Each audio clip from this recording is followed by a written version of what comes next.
hanging out with David Fink. Final part 4. I hope you like the other 3 times. We're really getting to learn a lot about the Fink family's involvement in racing. Harvey, of course, is David's dad, and David raced. He was actually the one that kind of got him back in with his experience with SCCA. So let's pick it up. It's 1998 now.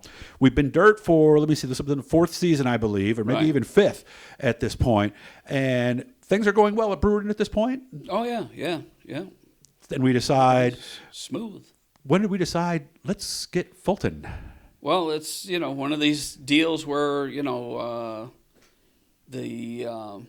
Alex Friesen had Fulton, and unfortunately the circumstances around that left things, wide open for a bit.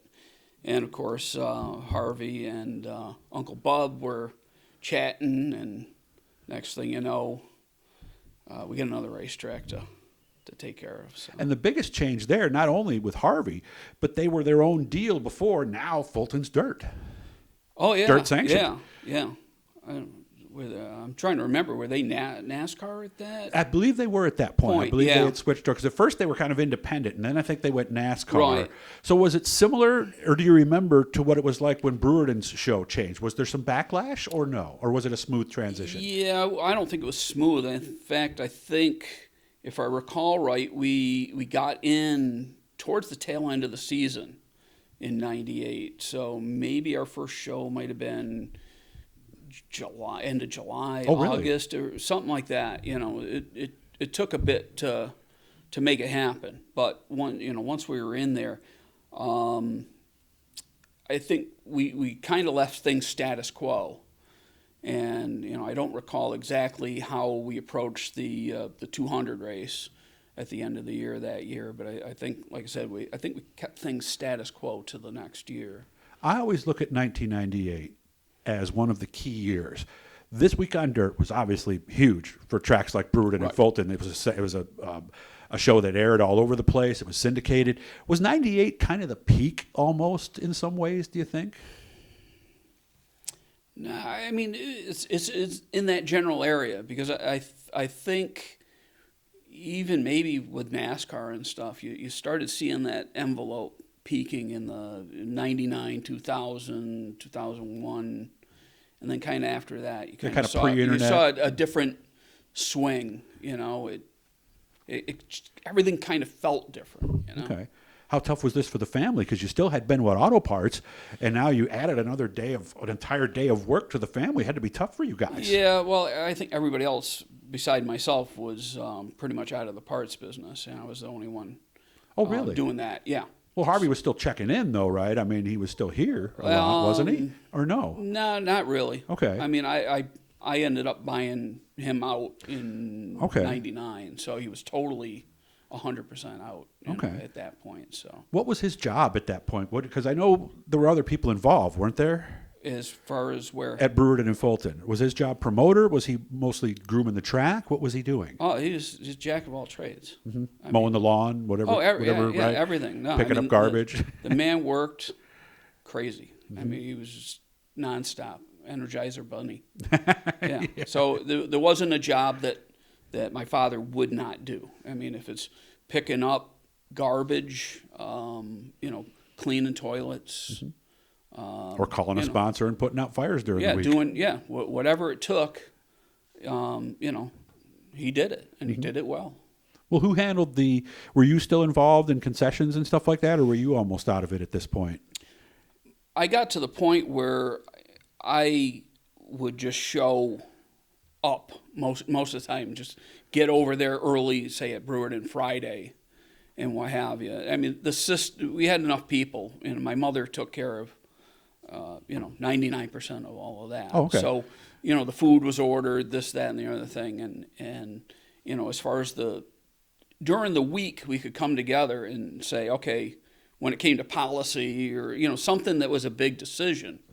But like I said, it got to be cookbook, pretty much, all the time. So, order this got done this day, this person did this person Yeah, you had a rhythm, that. right? You get a system, Mm-hmm. So Tuesday we do this, Thursday we do this. As long as everything, the cogs in the system were working, it worked. So. And things did go very well for a long time, didn't they? No, I think, we developed a good system, and and he kept his hand on the pulse of that system all the time. So when there was a hiccup, we knew about it. Yeah, and then you figured out a way as a he'd family. He'd be on the phone, yeah, or visiting, what have you. But we got it done. So 2005, both tracks were sold to a group of people. I believe it was WHF or something like that. Don't quote me if I was 100% right on that, but it was something like that. It was a group of like 3 people or something like that. Did you guys get out, or because at some point your son started racing?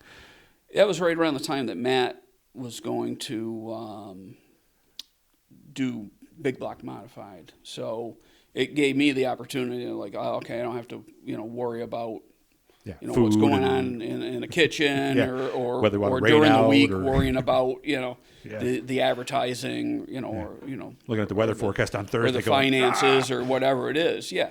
So that was kind of a different bit, but once we got out and which was the beginning of 2005, I think we ran one race, if I recall right, the opener, and then the second week we closed on a Friday, and they ran the race that night, so it was their deal. I'm pretty sure it was 2 seasons, and then John White took over. Right. But Harvey stayed involved with John even, didn't he? Well, Harvey initially, after we were done, took the job at Volusia, and he was the manager of Volusia. I remember that now, you're right. For maybe 2 seasons.